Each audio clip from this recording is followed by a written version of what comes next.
அனைவருக்கும் வணக்கம். சன்மார்க்க தியான முறையில் சிற்றின்பம் பேரின்பம் என்ற தலைப்பில் பார்க்க போகிறோம். அதில் என்ன சொல்கிறாருன்னா, இன்பம் மிகுந்தவிடம் சுடுகாடு வெந்துரைக்க துன்பம் வெகு தொலை சுற்றிலும் வன்னி துருவ மத்தி கம்பநுனி காணாத காட்சி கனக சபை இன்பம் பெருவெளி உற்றி பார்க்க விளக்கொளியே என்கிறார்கள். நாதம் என்பது சிவப்பு, அதாவது சிவப்பு என்பது சக்தி. விந்து என்பது வெளுப்பு, அதாவது சிவம். சூரிய சந்திரர் சிவப்பு வெளுப்பு அவையே நாத விந்துக்கள். அவற்றில் ஆனந்தம் உதித்தது. ரூபமாகிய சுக்கில சுரோனியத்தில் ஸ்தூல பஞ்சபூதங்கள் கலந்து கரு அமைந்தது. ஆதலால் ஸ்தூல சம்பந்தம் ஆகிய சிறிது நேரம் சுகம் ஆனந்தமுறுவதில் பயனில்லை என்பதால் புணர்ச்சி வரும் சிற்றின்பமே ஆகும். இதில் எல்லளவே இன்பம் நீக்கி உணர்ச்சியாகிய விந்து நாதமாய் விளங்கும் வாசியுடன் கூடி சதா விந்து நிலையில் நின்று ஆனந்த பேரின்பத்தில் பெரியோர் சேர்ந்தனர்.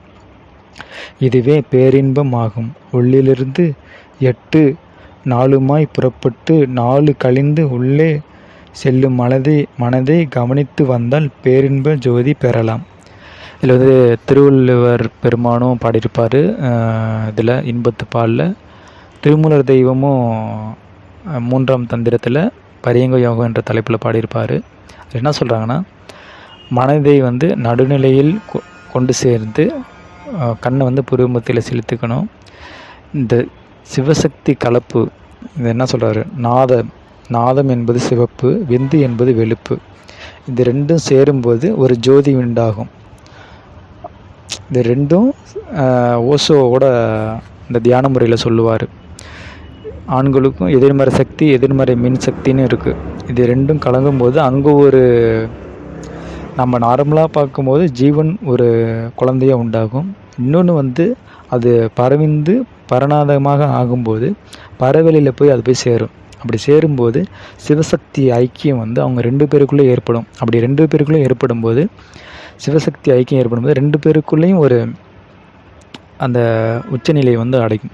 சரிங்களா? அந்த உச்சநிலையில் ஒரு ஜோதி ஏற்படும். அந்த ஜோதியை யார் பார்க்குறாங்களோ அவங்க பேரின்ப ஜோதியை தோன்றும் என்பர்.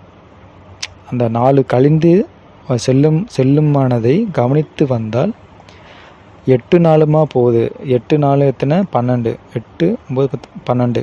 இந்த 12ல் 4 கழியும். 12ல் 4 கழிஞ்சால் எவ்வளோ வருது? 8.